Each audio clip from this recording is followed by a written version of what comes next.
Fala galera, a gente está aqui com o nosso projeto Horário Vago, que é um podcast com o intuito de trazer o debate para dentro da universidade. Eu sou o Gabriel Jordão, estudante de Engenharia de Computação do IFTM. Eu sou o Wesley, também estudante de Engenharia de Computação. A gente está aqui hoje com Eduardo, doutor pelo Instituto de Ciências e Matemáticas e de Computação da Universidade de São Paulo, a USP, e com mestre em Inovações Tecnológicas pela Universidade Federal do Triângulo Mineiro, Jefferson.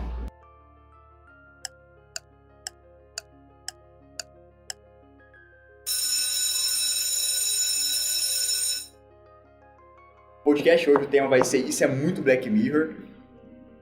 A gente vai tratar um pouco sobre robôs na sociedade, na nossa cultura, como isso influencia o engenheiro de computação. A gente vai tentar abordar um jeito geral, sem ser muito específico, sem ser muito superficial.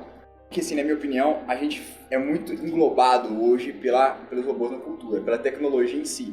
Uma coisa que antigamente era muito comum de ver na parte mais de ficção científica, por exemplo, a parte mesmo do Android, que era aquela coisa humanoide, metade robô, metade homem. Hoje, que é uma coisa interessante, que eu acho que é porque o Black Mirror fez tanto sucesso já no meio, que é porque ele vem com ficções científicas diferentes, uma proposta de tecnologia diferente, que é, por exemplo, softwares, segurança de dados, aquela questão toda da tecnologia regendo a vida dos humanos, em vez de ser o contrário. Pegar, por exemplo, ficção científica dos anos 80. Eu até vi o filme aqui agora, que eu esqueci qual é o filme, mas é um filme de, acho que da década de 80. Você vê o primeiro filme de ficção científica e ele é só assim, Android. Ele é um cara que também pode pegar como exemplo o Robocop, né, que foi metade robô, metade humano.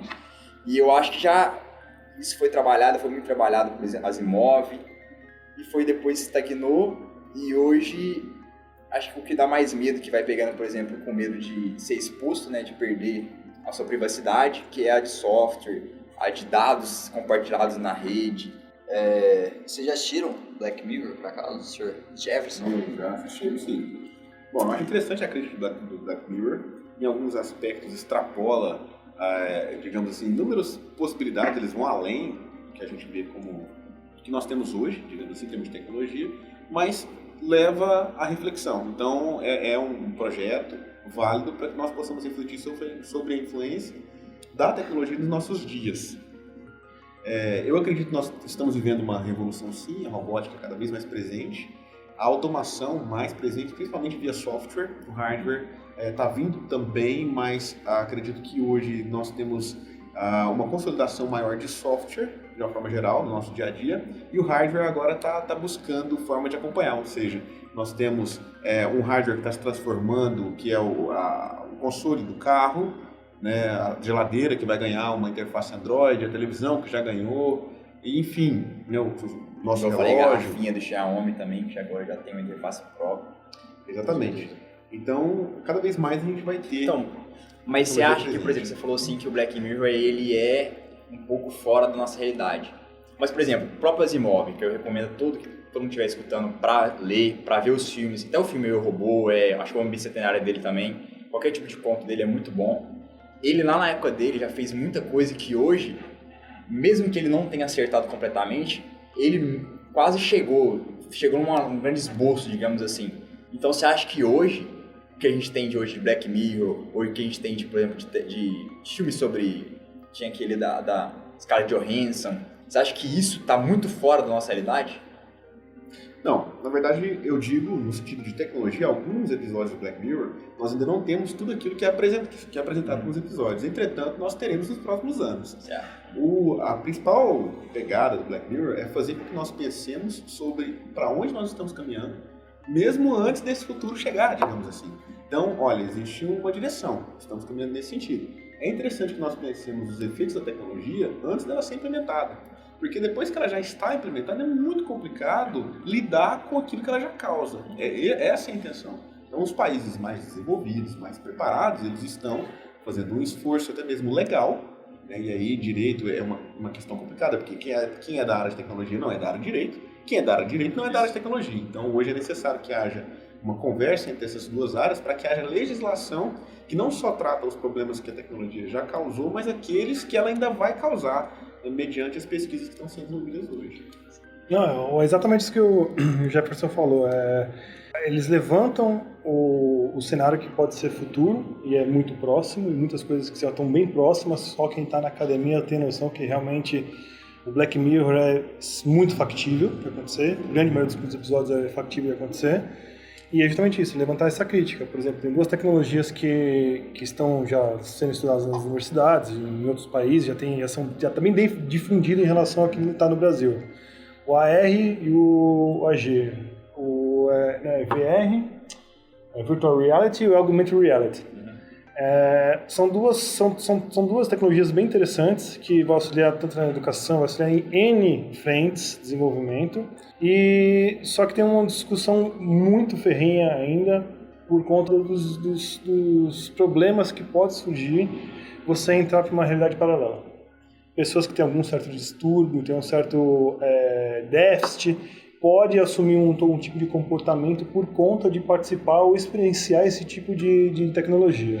Por exemplo, pessoas que têm um tipo de esquizofrenia, a partir do momento que usam um óculos de realidade virtual, que ela tá totalmente imersa num ambiente totalmente que não existe, ela destoa ao ponto de ficar muito tempo naquele ambiente, e a hora que ela volta para a realidade, ela fala o que é real.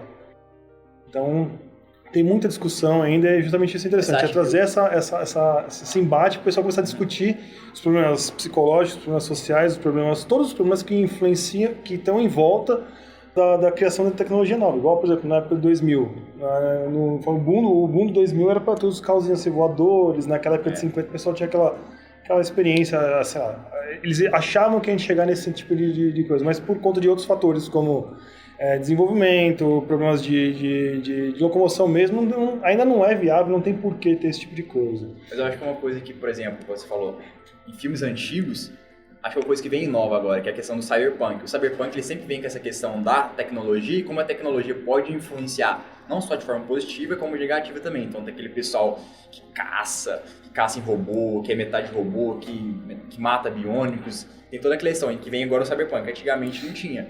Você acha que hoje não pensam nisso, não pensam no lado negativo, só pensam no positivo? Às vezes, talvez, girado por uma inovação, que eu quero inovar, e vai indo. Olha, essa questão é complicada, porque quando a gente começa a falar de inovação, a gente começa a falar de capitalismo.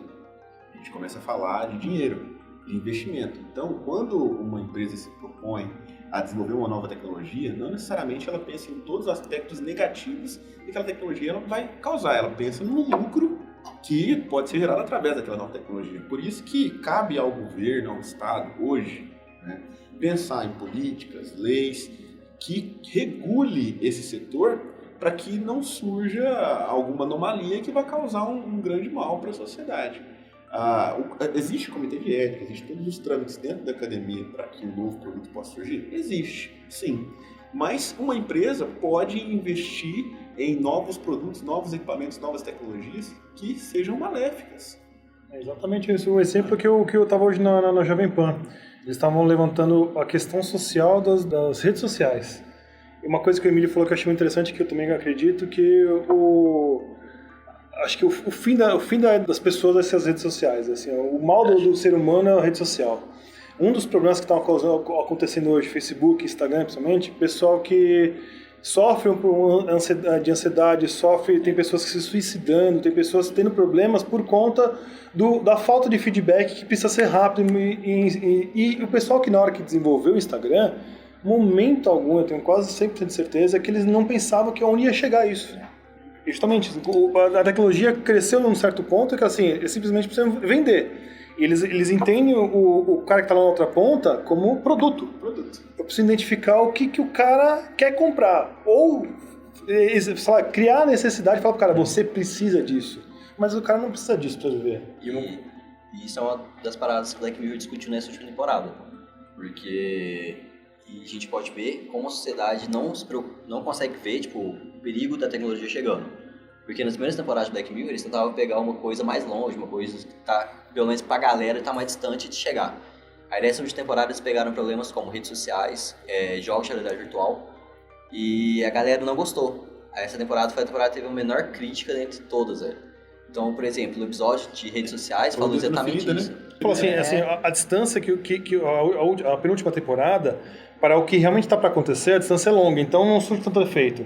A hora que você chegou bem, você tá no você tem um leque, o gap é minúsculo, tá acontecendo já real. Já tem gente se suicidando, já tem gente... Toca, né? Falou, opa, a galera fala, nossa, isso não acontece, não é possível disso, já tá rolando. Isso aí também mexe muito, por exemplo, na competitividade que tem intrínseco na gente, né? O pessoal vai e abre o Instagram, nossa, eu queria ter esse corpo, nossa, eu queria ter essa viagem. Chega e talvez não tenha essa condição na hora e comece a afundar em própria falência, digamos assim. Não falência porque ela não tá falida, mas na cabeça dela, ela gera que ela precisa daquilo para ser alguém melhor. Eu preciso ter um iPhone, porque o iPhone é esse tipo de coisa. Mas é justamente, o que é o modo tecnologia, como o Jefferson levantou. Quando você desenvolve tecnologia, você tem, lógico, você tá inserido no mundo capitalista. Mas quando você desenvolve na tecnologia, você vai pensar nos prós e contras, lógico, mas você pode desenvolver tecnologia para o bem e para o mal, não tem como. Qualquer coisa que você for desenvolver, você pode usar uma faca para cortar um pão, ou você pode cortar uma carne, entendeu? Você pode usar como você quiser, entendeu? Aí depende de onde você vai utilizar. Você pode trazer para o bem, como para os próprios hackers. Tem muitos hackers que invadem, trazem informação, despejam nas mídias aí para o pessoal ter a informação nua e crua como tá, e tem o pessoal que usa a informação para poder coagir alguém, para ameaçar, fazer uma moeda de troca para poder ter as informações. É uma coisa que depois eu pretendo aprofundar mais na questão mais ética, é a questão dos biônicos, com braço biônico, membros biônicos, que acho que o intuito para quem pesquisa, quem quer melhorar, é para ajudar pessoas que às vezes tiveram membros amputados, etc. Mas querendo ou não, se a gente um dia conseguir chegar numa qualidade de um braço, só que já não está sujeito a dor, não está sujeito a cansaço do músculo, é muito provável que comece a ser usado em armamento, em exército. Não, esse tipo de pesquisa já existe já faz tempo. A questão, por exemplo, de exoesqueleto, isso que tem vários filmes que tratam disso, isso é verdade. Existem pesquisas em vários países que tentam buscar uma maneira de criar soldados biônicos, né, mais fortes, que não se cansam, utilizando, por exemplo, um exoesqueleto. Então, é aquela questão. A maioria dos novos modelos, os modelos mais inovadores que nós tivemos na tecnologia, normalmente surgiam para um propósito militar. E depois de um propósito militar, aos poucos, essa tecnologia ia migrando para o mercado civil, até que nós pudéssemos utilizar. Isso é um padrão que acontece desde a Primeira Guerra Mundial. Na verdade, até antes disso. Não, o que eu achei interessante que o Jefferson levantou é justamente, se você for pesquisar qual é o país e o departamento que mais investe em robótica no planeta, é o Exército dos Estados Unidos. Ponto. Você pode ver que tem aqueles challenges lá que eles falam, eles disfarçam como um desafio para a comunidade inteira participar. Por exemplo, tem um desafio do carro percorrer a maior distância híbrido lá. Tem um carro com célula fotovoltaica, tem robô humanoide para poder entrar em ambiente, por exemplo, uma usina termonuclear que tem algum tipo de problema. O humano não poderia entrar, então, mas o robô pode entrar. Mas eles também estão desenvolvendo, mesmo que eles desenvolvem para a parte boa, eles estão desenvolvendo drone com um R15 já embutido nele já. Então, assim, tem os prós e contras dos dois, mas infelizmente eu acho que isso que ele falou. O truque que desenvolveram lá no exército americano, depois de um bom tempo, ele é refinado. Por exemplo, uma das coisas que foi desenvolvido que a gente usa é imprescindível hoje em dia. O que é? O GPS. Foi desenvolvido por exército dos Estados Unidos, a constelação, a internet. A gente não vive mais sem as coisas básicas, entendeu? Essas coisas que são desenvolvidas para o exército para um uso específico, depois é usado para a comunidade. Eu acho que não tem como, assim, descolar um do outro, esse lado negativo do positivo. Acho que querendo ou não, vem um com o outro. Então, o interessante é que nós tenhamos uma sociedade madura, quando eu digo sociedade, são todas as pessoas, todos os cidadãos, para questionar até onde aquela tecnologia é necessária e quais são os frutos que ela traz. Então, eu sou um cidadão normal, levanto todos os dias, vou trabalhar, volto para casa, mas cabe a mim questionar se eu realmente preciso ter 8 redes sociais, postar tudo que eu faço, tentar vender uma imagem de uma pessoa que muitas vezes eu não sou, ou vender a minha tristeza. Eu estou muito triste, eu quero que todas as pessoas saibam e compartilhem da minha depressão. Esse tipo de comportamento, por menor que seja, ele tem um efeito em cascata e um efeito em manada, porque a partir dali outras pessoas passam a fazer. A partir do momento que cada pessoa tem uma consciência crítica para poder assistir um jornal e saber se realmente uma empresa tem desenvolvido um novo equipamento para propósitos benéficos. A partir do momento que cada cidadão começa a questionar a sua própria vida, aí sim a gente começa a ter uma sociedade madura para lidar com tecnologia. O que de fato acontece é o contrário. É que as pessoas passam a utilizar tudo aquilo que surge sem se questionar se aquilo é bom ou não para ela e para a sociedade que cerca. Sim. E aí a gente começa a ter vários distúrbios emocionais, começa a ter uma geração com características que as anteriores não tinham, né? Muitas vezes falta até mesmo empatia. Eu vejo uma pessoa passando por problemas, eu vejo, enfim, problemas sociais, e aquilo já não me afeta mais. Olha, uma pessoa tomou um tiro, caiu ali, tudo bem. Às vezes está tão distante, né? Viu olhando notícia no Facebook, amanhã é outra já, então... Exatamente. Não, tudo bem. Por que tudo bem? Tudo bem porque a vida é assim mesmo, é um jogo, mas não é um jogo. A gente não tem várias vidas. Então, algumas noções que para as gerações anteriores eram muito claras, o contato humano, a capacidade de dialogar, a capacidade de ser criticado, criticar e ser criticado e aceitar aquilo de uma maneira boa. Olha, o fulano virou para mim, olha, me falou, o seu trabalho não está bom, isso não é da maneira correta, você tem que fazer assim, você precisa melhorar. Isso para gerações anteriores era algo muito normal. Para gerações mais novas, nem tanto.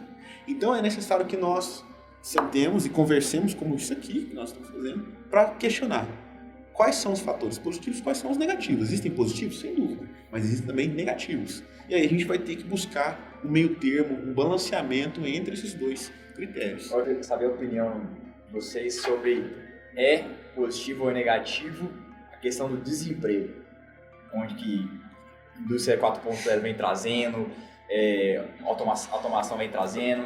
Você acha que isso aí entra, às vezes, um desemprego, assim, a questão, assim, digamos, negativa do desemprego, que é a parte mais crua, mais direta, ou entra, talvez, sei lá, no novo darwinismo, onde quem não se acostuma perde?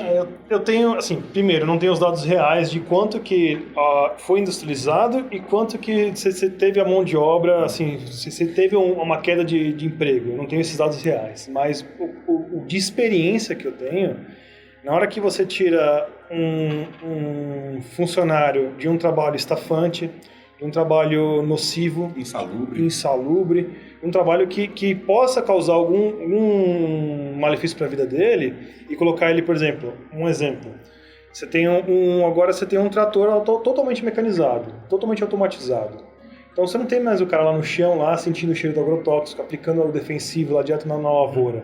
Então você tem o cara, o quê? Aquele cara que estava lá embaixo sentindo o cheiro do agrotóxico, a expectativa de vida dele era muito baixa, ele vai ser recolocado no mercado de alguma maneira, ele vai ter que fazer alguma capacitação para deixar de ser aquele cara lá embaixo para ser o operador da máquina. Vai ser o cara que vai auxiliar no trabalho da máquina. Porque assim, a máquina em si sozinha trabalhando, é factível? É factível.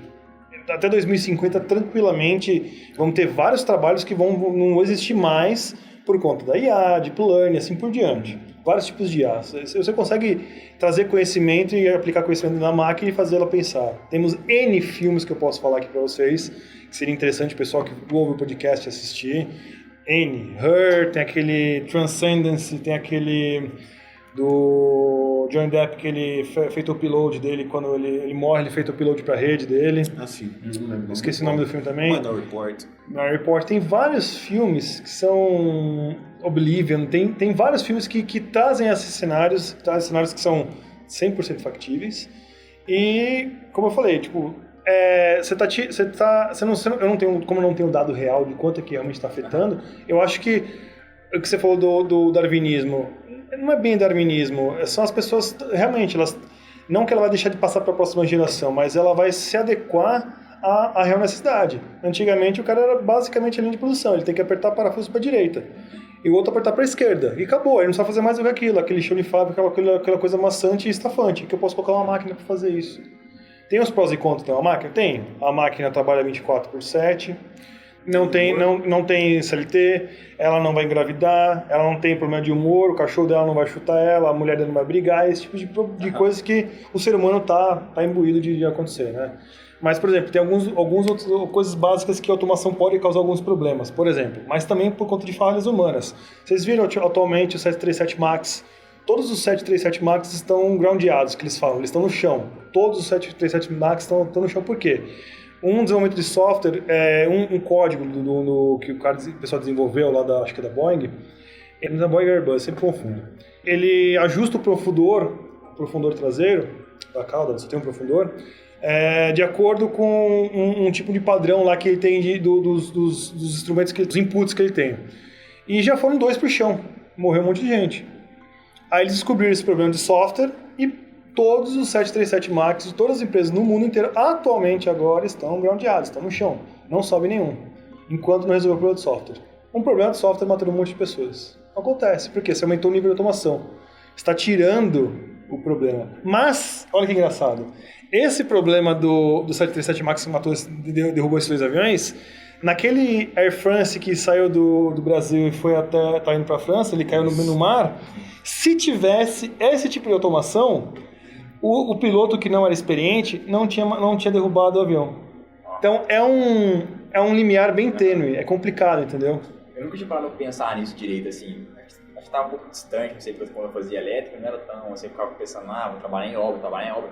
Até que o Gerson falou que diretamente a gente está ligado quem foi engenheiro de computação, porque a gente vai estar fazendo tecnologia, a gente vai estar criando tecnologia 4.0, vai tentar fazer automação. Então a gente vai estar diretamente ligado com alguém perdendo emprego, sei lá, então, aí na hora que ele falou isso, eu falei, nossa, talvez ele tire o emprego de alguém lá de um pai de família. A questão é a seguinte, a função do engenheiro de computação é integrar software e hardware, sem dúvida, criar soluções, automatizar, sem dúvida. Agora, essa questão do desemprego, ela passa muito por uma política pública que pense a longo prazo.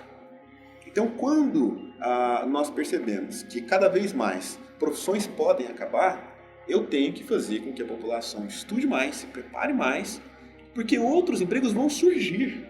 Essa é a questão. Então a gente não tem que pensar só naqueles empregos que vão ser extintos, porque outros vão surgir e empregos que vão dar uma qualidade de vida muito melhor para quem efetua. Mas você está falando que o Estado tem que tomar frente disso? A sociedade tem que buscar meios. Eu não vou dizer o Estado, eu vou dizer que a sociedade tem que se conscientizar e buscar meios para que as próximas gerações, e a atual também, se prepare melhor. Sim. Como eu estou dizendo isso? Se 10 anos atrás, eu não sou tão velho assim, 10 anos atrás eu ainda já tinha saído da graduação, 12 anos. Se alguém me dissesse, Jefferson, vai ter uma profissão que vai ser muito famosa, que vai pedir muitas pessoas para trabalhar, chamada analista de dados. Né? Alguém que é muito bom em ferramentas de inteligência artificial, também é muito bom com estatística e que vai trabalhar com Big Data, com uma série de novos conceitos. 15 anos atrás, a gente imaginaria isso? Não. Nós não imaginaríamos. Nós teríamos uma noção. Pode ser que isso ocorra, mas a força como essa nova profissão veio, ninguém imaginava. Então, ao mesmo tempo que a gente perde uma profissão que é operador de máquinas agrícolas, né? Eu acredito que o termo é esse mesmo, que é operador de trator, a gente ganha outras profissões. Só que a gente ganha profissões que vão exigir um preparo maior. Sim. Então, o problema não é olhar tudo aquilo que pode ser prejudicial apenas, mas também olhar aquilo que pode ser benéfico. Novas profissões vão surgir e aí é necessário que nós nos preparemos para essas novas profissões. O que é importante? O que é importante é que nós saibamos que nós sempre estaremos em mutação. Então, hoje eu tenho uma profissão, amanhã pode ser totalmente diferente, mesmo a mesma profissão, professor, a execução dela pode ser feita de uma maneira totalmente diferente do que é feito hoje. E aí cabe a mim me preparar para isso. E é engraçado que você fala isso, porque pensando num cenário a longo prazo, o problema que a gente tem hoje da Previdência, pode ser que amanhã tenham outros problemas, surjam outros problemas por conta dessa mutação, de ser muito mutável. Então você tem uma empresa, o cara não consegue ser recolocação no mercado porque o negócio está mutando tão rápido que ele não consegue se especializar no tempo hábil para poder atuar na coisa. É complicado pensar nesse cenário, porque assim, hoje em dia é tudo na base do clique, é o tempo do clique. Você tem que fazer as coisas, por exemplo, hoje em dia todo mundo tem acesso à informação, mas são poucos que utilizam ela da maneira correta. Por exemplo, hoje você tem N cursos de graça na internet. Você pode fazer um curso do MIT, a universidade mais conceituada do planeta, em tecnologia, totalmente de graça, tá? Então, é complicado, é um limite. Achar o ponto ideal. Então, mas é engraçado agora que a Marvel está mostrando pra gente que o papel do engenheiro de computação, do engenheiro no geral, é de ver o problema e buscar a solução. Então, resolvedor de problemas. Resolvedor de problemas. Então, acho que é interessante a gente ficar assim, apegado a isso, não resolvendo esse problema, vou criar tecnicamente um problema. Não, eu estou resolvendo esse problema. É isso que eu estou focado. Exatamente. É o famoso puzzle man. Na formação do engenheiro, é importante que ele conheça aspectos sociais, ambientais, da ação dele, sem dúvida. Isso é importante que seja levado em consideração no projeto, sem dúvida nenhuma. Mas a função primordial do engenheiro é buscar solução. É buscar solução para um problema, otimizar processo, reduzir custo. Essa é a função de todos os engenheiros, não só engenheiros, mas pessoas da área de exatas, de uma forma geral, buscam otimizar processos. Aí volta aquele negócio, o mundo capitalista. É. Porque você vai maximizar o lucro do cara, da pessoa que você está trabalhando. Você precisa maximizar o lucro dele. Como é que você faz? De minimizando os custos dele. Você vira um ciclo. Exatamente. Então, é importante que nós pensemos, olha, como o mundo vai estar, como o Brasil estará daqui a 10 ou 20 anos, e como eu posso me preparar para alcançar uma boa colocação, para poder viver bem. E quando eu digo viver bem, eu não estou dizendo só no aspecto financeiro, estou dizendo no aspecto mental, psicológico. E aí eu volto àquela questão que nós já falamos. A minha rede social, ela contribui para onde eu quero chegar daqui a 10 anos, em termos de saúde mental, em termos psicológicos. Eu quero ser uma pessoa que acorda feliz, que convive com a família, enfim, cada um vai ter o seu objetivo de vida. E aí a rede social está trabalhando para me ajudar a chegar naquele ponto ou não? E aí, vou dar um exemplo. O meu estudo está trabalhando para chegar naquele ponto ou não? E aí, enfim, aí que criticar toda a vida. Dá um exemplo, você falou da rede social, exatamente isso. Quanto que está contribuindo, quanto é que você está... Eu vejo por mim, quanto é que você está ganhando conhecimento, ganhando informação, que você está aprendendo ali. Eu gosto de sempre estar minimamente ganhando conhecimento de alguma maneira. Tem dias que você quer assistir um programa do Ratinho, esvaziar a cabeça, entendeu? É importante também, é importante isso. Mas a rede social, eu fiz um teste. Na época que eu estava fazendo doutorado, eu desabilitei o Facebook, eu ganhei 4 horas do meu dia, eu melhorei o meu rendimento em 4 horas só por conta de desativar a minha rede social. Ao longo do dia inteiro, das 12 horas que eu ficava acordado, das 18 horas que eu ficava acordado fazendo doutorado, 4 horas eu perdia ficar em cima de rede social. A partir do momento que eu cancelei a rede social, você não tinha nenhum benefício, no meu caso, o único fator que eu usava a rede social era simplesmente para marcar encontro do pessoal que ia pedalar, basicamente. Tinha uma funcionalidade, para mim ela era única, exclusivamente essa, só. Com o advento do WhatsApp, ela perdeu a funcionalidade, para mim. E o Facebook e o Instagram tiveram uma função bacana, velho, que mostra quanto tempo você fica por dia. Agora eles mostram em gráfico quanto tempo você fica por dia, por semana, em média. Se, tipo, a galera que não tá, o pessoal mexe e nem vê. Tipo, eu, por exemplo, eu mexo muito em Facebook. Aí quando eu fui me ligar o tempo que eu ficava, comecei a contar isso. O Facebook agora tem a função de te alertar. Faz tanto tempo já que você usa o Facebook hoje. E isso é uma parada bizarra, que você nem vê quanto tempo você tá. Aí chega no final do dia, sei lá, bateu 2 horas, tranquilo, velho. Justamente é o autocontrole. Por exemplo, eu tive o autocontrole para poder falar assim, quanto é que eu estou consumindo? Vamos fazer eu fiz essa aí, antes de existir essa função para poder... Eu fiz essa avaliação e falei, opa, estou gastando demais. Instagram... Aí eu falei, não, pra que eu tô perdendo tempo com isso aqui? Eu gostava muito, sinceramente, na época do Pinterest. O Pinterest tinha muito... Porque eu consumia coisa de tecnologia.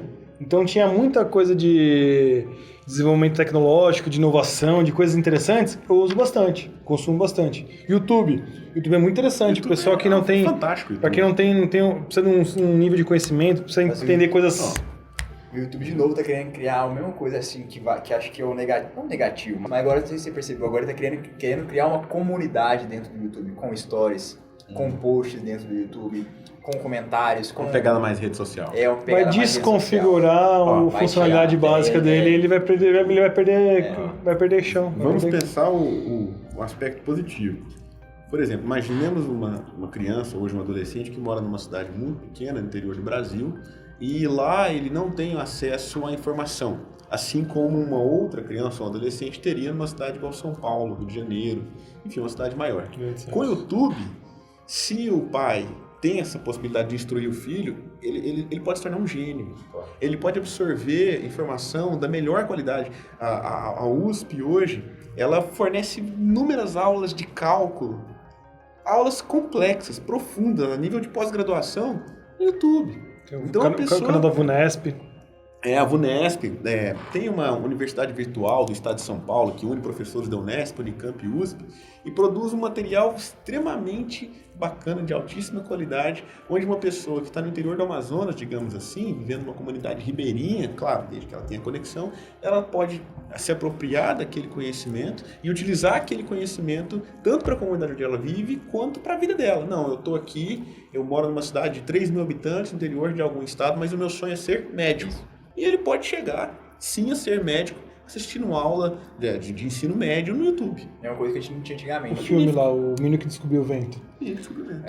Antigamente não tinha isso, por exemplo. Não Você tinha, pegava, sei lá, não tinha. uma fazenda, 5 Não. gados, o molequinho podia ser o mais gênio. Contava tudo, ajudava o pai desde 6 anos de idade. Ele ia Mas morrer. o cara não tinha como agregar conhecimento, Não. ele ia ficar naquele ali pra sempre. Então isso morreu. Ele não Acabou. só pode se apropriar daquele conhecimento, mas ele pode começar a reproduzir e fazer com que as pessoas o vejam. Exatamente. O que é magnífico. E dali em diante ele tem um caminho totalmente diferente, um destino Você totalmente quebra o mudado. paradigma de casta. Sim. Você quebra o paradigma de casta. O cara tem a possibilidade de falar assim, igual aqui. Eu afirmo a você com 101% de certeza que nem 30% da cidade de Uberaba sabe que tem um Instituto Federal e tem educação de qualidade e de graça. Aliás, eu Dentro gostaria da- de aproveitar um ensejo, né, aproveitando para a Carol falar algo magnífico. Esse projeto é muito bom nesse aspecto para que a comunidade conheça o trabalho do Instituto Federal do Triângulo Mineiro, porque existem grandes cursos aqui, cursos bem consolidados e a população muitas vezes não conhece. E essa vinda para cá, não somente para cá, mas para o UFTM e outras instituições públicas, pode transformar a vida de uma pessoa. Então, quantas famílias, eu digo isso pela minha família, que pode ser transformada através da educação, através desse acesso à informação. Sim. Seja ele formal ou não. Formal, aqui, como nós estamos na academia, mas não formal através do YouTube, que aí vai depender da disciplina da pessoa, mas que também é um caminho. Então, na minha opinião, este é o maior aspecto positivo que essa geração tem, acesso à informação de qualidade e sem barreiras. Sem barreiras, ninguém pode te parar. O que vai depender é a sua disciplina, a sua vontade de chegar muito longe. Isso é magnífico. O negócio pareceu muito bacana, velho. Eu andando de ônibus, um menino que vem de Jujuba, todo dia ele tá no ônibus vendendo Jujuba. Ele virou pra mim e falou, cara, o que você faz? Eu falei, não, eu faço computação. Ele falou, é porque é isso que eu queria mexer, eu queria saber onde eu consigo isso. Eu falei, cara, procura o IF, que é gratuito, é só você tem que correr atrás das coisas, terminar ensino médio, essas coisas, mas procura que vale a pena, velho. O cara tá ali, né? Tem o ensino médio aqui também. Ele pode ter ensino médio aqui. Ele tá numa qualidade ali, digamos, de vida que talvez não seja tão boa, né? Você vê que o menino não tem instrução. E agora ele pode ter se agregado ao conhecimento.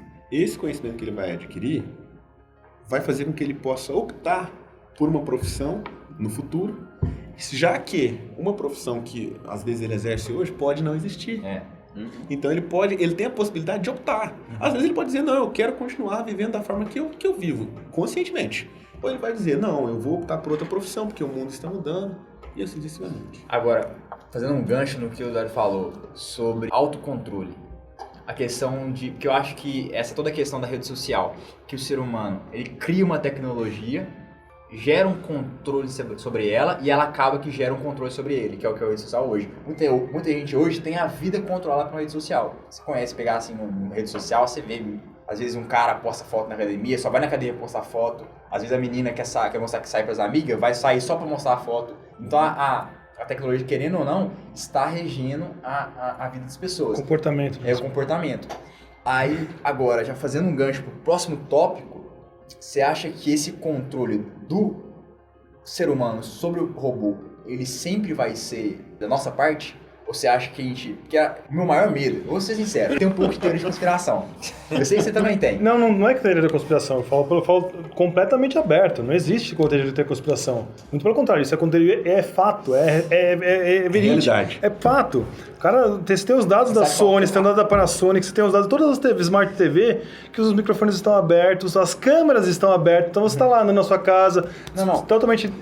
Esse é um ponto. Sim. Agora, o outro ponto que você levantou é o de ser regido, como é que a pessoa, como é que ela vai lidar e saber dosar o quanto que a tecnologia pode... Vamos supor que uma coisa mais ainda viajada, assim, além mesmo. Vamos supor que a gente criou lá, igual, acho que não sei que o palestrante aqui no IF falou sobre um robô, um Android que ajudar a fazer companhia para pessoas idosas. Tem, no Japão já é fato, já. Ok. Então, vamos supor que ele pega essa ideia e muda para ser trabalhar em casa, lavando coisa. Eu vi aquela é tudo para auxiliar. Sim, é fato, é aquilo mesmo. Ela levanta o sofá com o pessoal. Você acha que não vai demorar para a inteligência artificial raciocinar que ela pode sair daquilo? Mais forte e pode ser muito mais do que escravo da gente? Eu trabalhei desde 2006.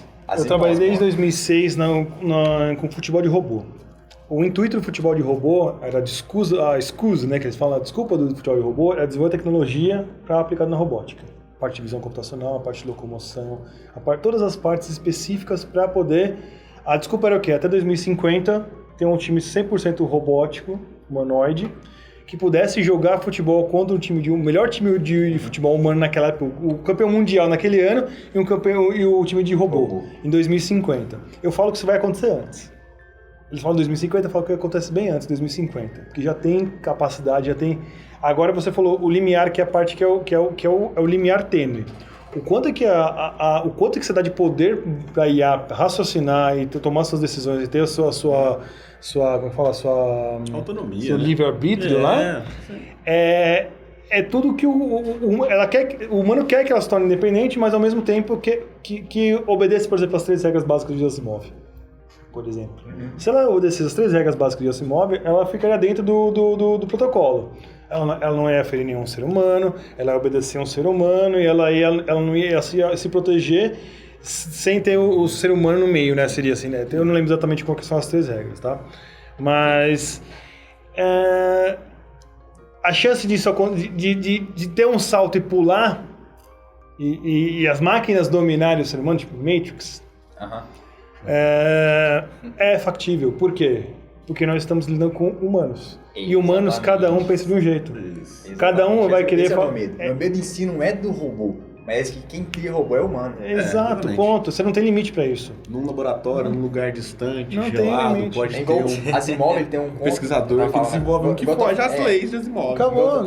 Isso já tem. Isso já tem. Ele tá desenvolvendo... É como com célula embrionária, ele já estava falando se ele vai ser moreno, se ele vai ser olho azul, se vai ser tem síndrome de Down. Ele tá praticamente reescrevendo o DNA no embrião ainda, brincando de Deus. Asimov, em Eu, Robô, o personagem principal é um robô que ele consegue quebrar as 3 leis básicas. Tem um conto dele. É basicamente Matrix. Você tá saindo do paradigma. Você tá tão inebriado por aquela coisa que você acha que é verdade, que é realidade. A partir do momento que você consegue descolar daquela realidade, você começa a ver, opa, tem outra realidade que não é essa que me falaram que existia. Sim. É o famoso mito da caverna. Não sei se você já conhece.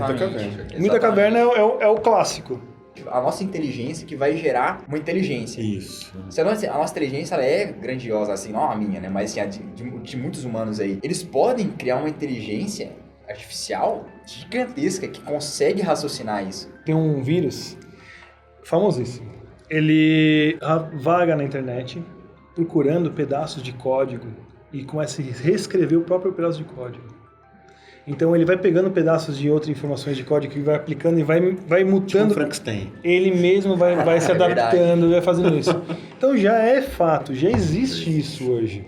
Então se existe você falou de inteligência, tranquilamente, você vai criar uma IA, qualquer tipo de IA, um deep learning, a tentar assemelhar ao máximo a ideia básica é tentar assemelhar ao máximo dos nossos processos biológicos. Sim. Eu trabalhava no Biocom, no Laboratório de Biotecnologia na USP. Basicamente é o quê? Todos os processos de IA básicas, redes neurais artificiais, sistemas fuzzies, particle swarm optimization. Nossa, todos. Temos N algoritmos genéticos. Tudo bioinspirado. Bioinspirados. Tudo. O avião é bioinspirado. É bioinspirado num passarinho, na natureza. É da hora, É interessante. Eu tenho muito medo. Eu sou da área. Eu sou da área, sei pra onde é que vai enveredar e eu tenho um certo receio por conta disso. Porque eu tenho um receio com o surveillance, com a parte de estar 100% monitorado. Isso aqui é um sensor fenomenal, esse negócio aqui, esse celular. Ele é um sensor, tem tudo. E o companheiro sempre tá com você, né? E tá baixando qualquer momento. Verdade. Áudio, vídeo, tudo aquilo, acelerômetro, tudo que é necessário para temperatura, monitorar um ser humano. Tem alguns medidor cardíaco. E o melhor, o ser humano não quer ficar longe dele. Não. Então é perfeito. Perfeito, é. Perfeito. É igual micro-ondas. Na época, pra que eu vou criar um micro-ondas? Construir uma máquina, que esquentasse alguma coisa, e falou, agora você tem necessidade de aquecer o seu alimento, não sei o que, você tem que comprar isso aí, se vira. Verdade. Computador. Pra que o cara quer comprar um computador em 2000 blá, em 1900 e blá? Por que o cara quer um negócio amarelo em cima da minha, com uma capinha de plástico? Por que o cara quer esse negócio na minha casa? Pra ficar o quê? Jogando Doom? Jogando... sabe? Criou essa necessidade, agora você não vive sem. Jogando Duke Nukem. Ficar Lembrei. 15 minutos cabe numa Warcraft. Ó, a questão é a seguinte. Hoje, quando a gente trabalha muito, tem sempre contato com a tecnologia, o que a gente quer fazer? A gente quer ir para uma fazenda, né? Muito comum. O pessoal aqui de Minas Gerais, São Paulo, interior, mesmo, principalmente paulistano. Quando ele está bem estressado, ele dá um jeito de ir para o interior ou ir para a praia, mas sempre algo que o coloque em contato com a natureza, para que ele possa sentar com a esposa, com os filhos, com os amigos e conversar. Algo que virou artigo de luxo. Sentar e conversar com outros humanos. Então, de novo, eu volto àquilo que a gente estava falando. A gente vai ter que repensar a nossa forma de ver o mundo. A gente vai ter que repensar a nossa forma de ver a tecnologia como ferramenta para que nós vivamos melhor. Porque a gente está chegando num ponto onde a tecnologia não é uma ferramenta para que nós vivamos melhor. Ela se tornou o fim, não o meio. E aí, quando ela se torna o fim, ela se torna inquestionável, se torna dona da verdade, acima de tudo, e aí a gente não sabe mais para onde a gente vai. Mas coisa interessante, o fato da tecnologia crescer tanto, surge uma nossa nova necessidade, a necessidade de desligar. E já tem pessoas explorando esse tipo de coisa, já tem resorts totalmente desconectados. O cara não tem acesso ao celular, o cara colocou o bloqueador de celular em volta. Você ficar com a natureza, com a sua família. O BioHoss tá assim, já viu? Agora você entra dentro da sala com o cursinho, acho que o BioHoss é assim. Você entra na sala no cursinho, você paga, sabe, R$500 pro cara tomar seu celular e você estudar lá dentro. Eu falo, tem outro lugar que já existe há anos e anos. Dentro das salas do ITA, São José dos Campos. É? Assim? Ela tem gaiola de Faraday. É uma gaiola totalmente protegida. Ela é uma gaiola de Faraday. Caraca. Então você não tem acesso, você entra com o celular lá dentro. Nem se você quiser. Morre. Colar já era, então. Morre. Tá fora, você não tem conectividade nenhuma. Isso aí é velho já é antigo. Mas falando assim, a necessidade de o pessoal se poluir tanto com tecnologia, você vê que são grandes centros, sempre grandes centros, são um pessoal muito desesperado por tecnologia, desesperado por consumir. Eles têm esse pessoal fazendo dinheiro, Aquela cesta de bar, mais já uma viu? vez. Oi? Aquela cesta de bar, já viu? O pessoal senta na mesa, bota o celular dentro da Você já viu na que tem, cesta. tem essa cestinha de bar, que tem alguns bares que já fazem uma coisa interessante. É um aplicativo, essa cestinha é um aplicativo, você põe o celular. Se ficar 5 minutos sem relar no celular, você ganha uma rodada de graça.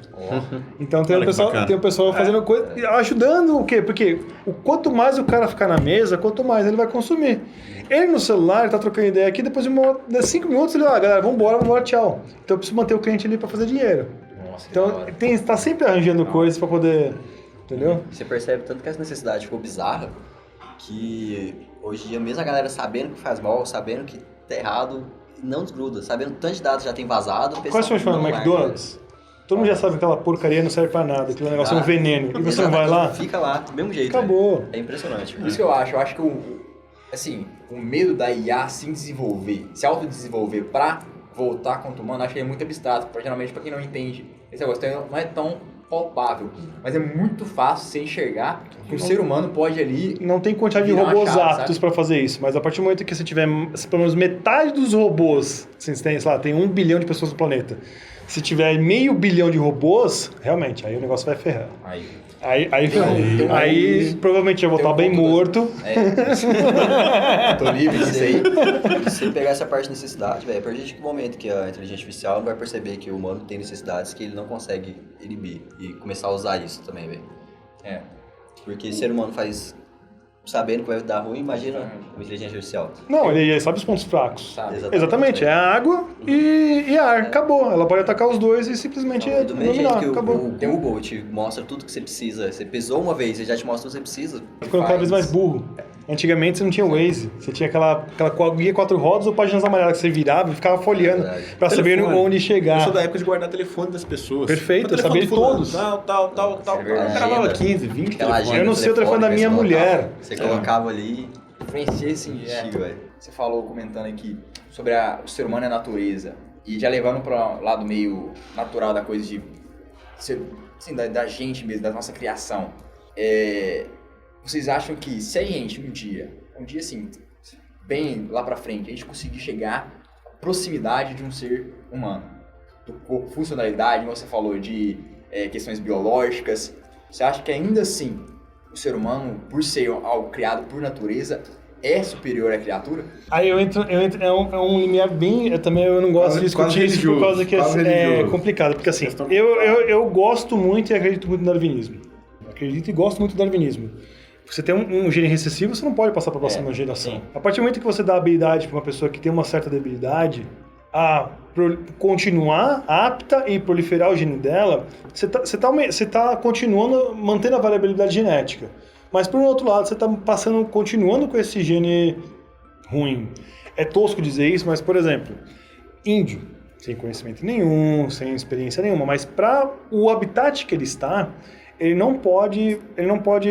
tem coisas básicas, ele precisa sobreviver, ele precisa correr de uma onça, precisa caçar, precisa dar alimento para a família e assim por diante. Índio que nasceu com uma certa deficiência, desde criança eles matam. Ele mata. Pesado. É bem complicado. Justamente, é bem puxado por causa disso. Porque assim, você pensando por um lado bom, eu trabalhei num projeto da Embrapa que ela desenvolveu através de células-tronco cartilagem, porque cartilagem é a única coisa que não cresce no nosso corpo. Você não tem mais. Já nasceu, já era. Você perdeu. Você não tem como repor, né? No máximo é tipo um botox, tá? Ela vai durar um pouco tempo. E a ideia era você montar um scaffold lá para poder imprimir para cartilagem, para pessoas que tiveram algum acidente, pessoas que tiveram um problema, que nasceu com uma certa debilidade. Isso é interessante, essa parte é bonita, essa parte é interessante. Eu acho legal. Sim.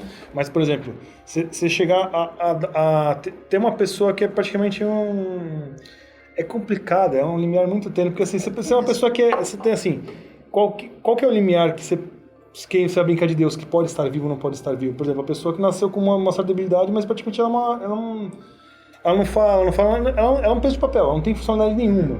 Mas ela tem funcionalidade, pensando num todo, para a família. Para a família dela. A família dela tem que passar por aquilo, entendeu? Eu penso assim.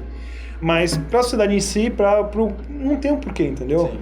Aí você passa, você dá uma sobrevida para esse tipo de ser e ela prolifera o gênero. Então é esse limiar que é muito complicado. Eu, pelo menos, acho assim, é muito difícil discutir esse tipo de coisa. Você falou, é difícil sem botar religião.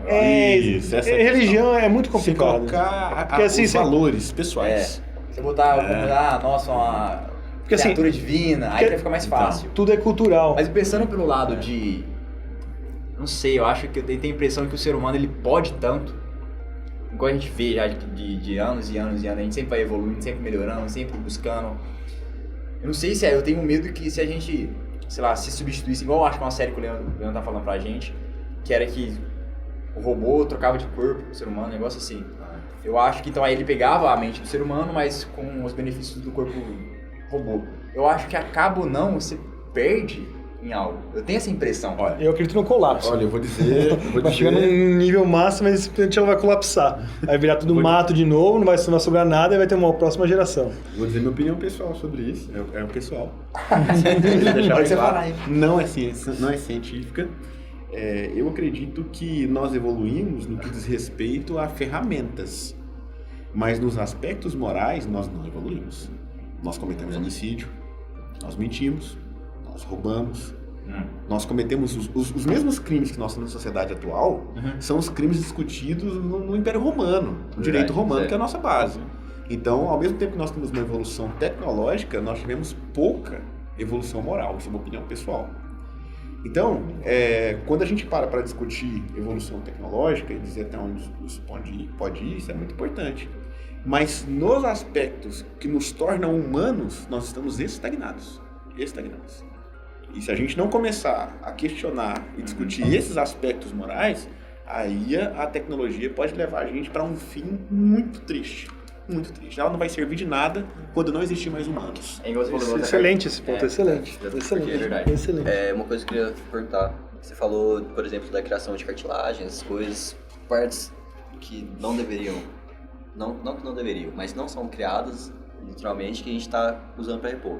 A partir de que momento que isso afeta a questão humana da coisa?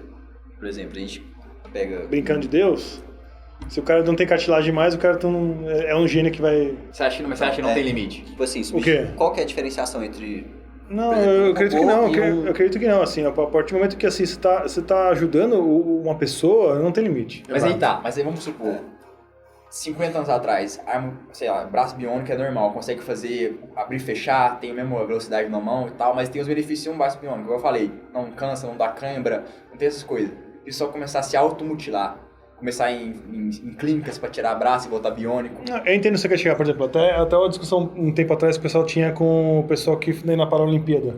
O cara que obrigou para poder correr junto com a Olimpíada normal. A Olimpíada, não para a Olimpíada. O cara que tinha uma perna amputada, ele usou aquela prótese lá que tem aquela curva lá que é de fibra de carbono lá. Então, ele tem ele sai na frente. Sim. Aí, outros exemplos. Então, a pessoa discute bastante aqui no Brasil de transexual jogar vôlei, por exemplo. Sim. Produção de testosterona maior. Exatamente, força, tem outros quesitos que é complicado. Mais uma vez, nós precisaremos de inúmeros profissionais de diferentes áreas, um especialista, um endocrinologista, profissional de direito, a sociedade vai ter que discutir. Para não gerar bomba nuclear de novo, eu acho. Exatamente. Para não gerar uma bomba nuclear de novo. Eu ouvi uma frase recentemente. Foi um exemplo bom. Eu ouvi uma frase recentemente que eu achei muito interessante. A questão é o seguinte, a partir do momento que nós temos uma formação que não aborda todos os aspectos necessários para a vida do ser humano, o que eu estou querendo dizer? Você forma um engenheiro que tem só conhecimento técnico, mas ele não tem conhecimento de outras áreas. Você está produzindo um excelente engenheiro que vai fazer um eficiente e eficaz forno para queimar pessoas. Essa é a questão. Ele não vai se perguntar. Agora, quando você tem uma formação técnica, humana, social, ambiental e dá essa formação, a pessoa que desenvolve a tecnologia e a sociedade, a cada passo vai se questionar não só em relação àquilo que nós já temos, mas em relação àquilo que está sendo criado, o caminho, a direção que nós estamos caminhando. Consequências, os efeitos, são benéficos, são maléficos, até onde? É esse limiar, que é uma linha muito fina. Ele vai ser discutido a todo instante. E essa discussão é saudável, para que a gente possa calibrar, digamos assim, o caminho que a gente vai percorrer. Você falou da bomba atômica. Daqui pra frente, eu acho que eu aposto que vocês quiserem que não vai ter guerra como antigamente. Eu acho que não. A guerra hoje já é refeita desde a da Guerra Fria. Chama a guerra de valores, a guerra de conceitos. E você procura na internet, Yuri Bezmenov, é um ex-agente da KGB, ele explica como é que você muda uma geração inteira, demora 20 anos para você ter resultado, mas você consegue manipular, tipo a geração Coca-Cola. Você manipula uma geração só com bombardeio de informação, bombardeio de ideologias e várias coisas, e você consegue... Essa é a guerra atual hoje. Não é? Agora, criar bomba atômica, isso aí eu acho que não vai ter mais nada disso. Você acha que não vai criar, sei lá? Não, aí não vai ter, porque não precisa. Super assaltos? Não precisa. Cara, 2 braços. Aí eu acredito que você falou... Dois braços biônicos aí, dos policiais. A tecnologia, por exemplo, hoje em dia, o ataque de DOS, ataque de negação de serviço. Como é que ele funciona, basicamente?